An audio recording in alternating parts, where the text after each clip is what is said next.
Steel രംഗത്തെ Indian രാജാവ് ആരാണ്? ലോകത്തിൽ തന്നെ ഏറ്റവും മുന്നിൽ നിൽക്കുന്ന കമ്പനി ഇപ്പോൾ JSW സ്റ്റീൽ ലിമിറ്റഡ്.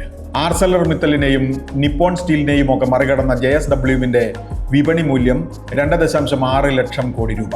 ടാറ്റ സ്റ്റീലിന്റെ വിപണി മൂല്യം 1.95 ലക്ഷം കോടി.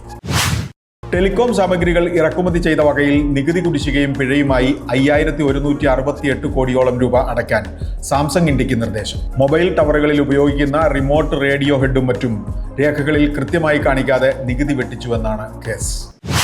ട്രംപിന്റെ തത്തുല്യ ചുങ്കത്തിൽ മയമുള്ള സമീപനം തേടുന്ന ഇന്ത്യ വ്യാവസായിക ചുങ്കം 10.66% താഴ്ത്തി.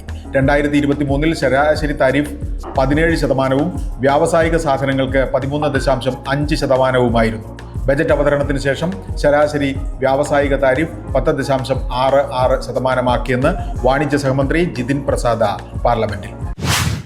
മഹാരത്ന കമ്പനിയായ കോൾ ഇന്ത്യയും ഗെയിൽ ഇന്ത്യയുമായി ചേർന്ന് കോൾ ഗ്യാസ് ഇന്ത്യ ലിമിറ്റഡ് എന്ന ഉപകമ്പനി രൂപവൽക്കരിച്ചു. സിന്തറ്റിക് നാച്ചുറൽ ഗ്യാസ് മേഖലയിലെ പ്രവർത്തന വിപുലീകരണത്തിനാണ് ഇത്. മണപ്പുറം ഫിനാൻസിന്റെ ഓഹരികൾ ബെയിൻ ക്യാപിറ്റൽ വാങ്ങുന്നത് കമ്പനിയുടെ പിന്തുടർച്ച സംബന്ധിച്ച അനിശ്ചിതത്വം നീക്കി പ്രവർത്തനം ശക്തിപ്പെടുത്തുമെന്ന് ഫിച്ച് റേറ്റിംഗ്സ്. 18% ഓഹരി വാങ്ങുന്നത് വഴി 2 ബോർഡ് ഡയറക്ടർമാരെയും പ്രധാന മാനേജ്മെന്റ് ഓഫീസർമാരെയും കമ്പനിയിലേക്ക് നിയോഗിക്കാനും സംയുക്ത നിയന്ത്രണത്തിനും ബെയിൻ ക്യാപിറ്റലിന് സാധിക്കുമെന്ന് റേറ്റിംഗ് ഏജൻസി. ബിസിനസ് വാർത്തകൾ വിശദമായി അറിയാൻ ധനം online.com.